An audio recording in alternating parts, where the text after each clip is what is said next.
All the buzz about NFTs got me thinking about non-fungible things in the physical world. And that got me thinking, are there certain circumstances when humans are fungible? Okay, wait, I know that I'm getting ahead of myself, so let's pause here and just define fungible.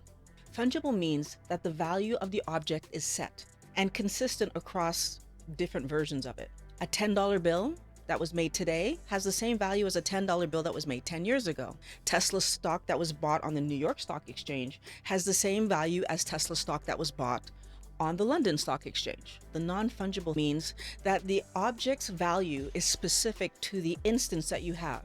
For example, the identical house, one on a quiet street, one on a busy street, one near the water, all three of those houses have different values based on their location. And they would also have different values based on the way that they were upkept. So clearly by that definition, humans cannot be fungible. So what the heck am I talking about? Okay, stick with me here for a moment. The first scenario where humans are characterized as fungible has to do with the workplace.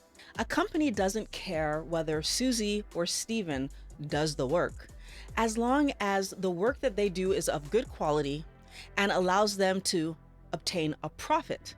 What that means is that if Susie goes off on maternity leave or Steve finds a better job, the company just hires some new people to replace those two workers and everything continues as normal, no harm done. Another example I can think of is where a company produces a product, maybe cereal, maybe frozen dinners. If Susie doesn't like the taste of the cereal, for example, it doesn't matter because for every one Susie there exists, there's going to be 300 other people who love the taste of the cereal. Profits will still flow. We accept that in these two examples I just gave, companies see one human as exchangeable for another because to the company, that's reality. And we're not insulted by this idea. But if we are so easily replaceable, is it okay for companies to knowingly put harmful substances in our food that slowly kill us? Because, well, if Susie doesn't eat it, then Steve will eat it, or some other person will eat it. At that moment, we see the problem with seeing humans as fungible. In the United States, there are products that have coloring agents in them, like yellow number 6 and 5, red number 40, and blue 1. Even though we know that these coloring agents cause hyperactivity and inattention in children. And by the way, these products are derived from petroleum, not something that I would want to be eating. They're banned in the European Union and some other countries, but allowed to be in food in the United States. But I guess that's okay because we know how to manage children with ADHD, right? Not a big deal. What about RBGH? Given to cows so that they can produce more milk. It's known that cows that have RBGH have serious medical conditions that then necessitates them to have antibiotics, which we ingest, not good for humans. Also, when we have the dairy products from cows that were given RBGH, we in turn have increased levels of IGF, insulin-like growth hormone, which has been linked to colon cancer, breast cancer, and prostate cancer. And let's not forget about high fructose corn syrup. It's found in soda, candy, bread, sweetened yogurt, salad dressing, pretty much everything on a shelf in a grocery store, well, most things anyways, has high fructose corn syrup.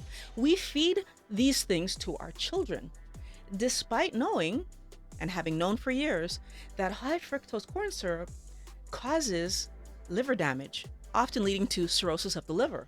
You might be tempted to think that food companies are unaware that these chemicals are harming our health. Wrong. When scientists inform the government that there are certain chemicals that should not be in our food, food companies hire lobbyists to fight the laws that the government, US government, tries to put in place to ban these substances in our food. They are actively feeding us garbage to harm our health. So, why are these substances still in our food? It's because we have actually become a fungible good to the food companies. It doesn't matter which one of us eats the food. All that matters is that enough of us eat the food. Violet, Susie, Pat, Steven, it makes no difference to the food company because we're all the same to them. Wellness Warrior, by accepting that we are fungible, replaceable at work, and in our preferences of what we eat, things have gotten out of hand and it's been taken way too far. Companies are willing to feed us poisonous, toxic garbage because profit is of the utmost importance. I feel like I'm in some kind of movie where the loving, caring food company is slowly poisoning me over time. We think they have our best interests at heart, but in fact, they hire food scientists whose job it is to create hyper-palatable food that we cannot resist, even if those foods are killing us. They know there will be casualties along the way, but as long as their products sell. If you want to know how much your life is worth to the food companies, check out the video on the screen right there. Wellness Warrior, I'm always so happy that you come back. If you're new, subscribe and ring that bell so that you can get on the road to health. I want to thank you for watching Mind Blowing Health and Wellness with Violet. I really can't wait to talk to you again next week.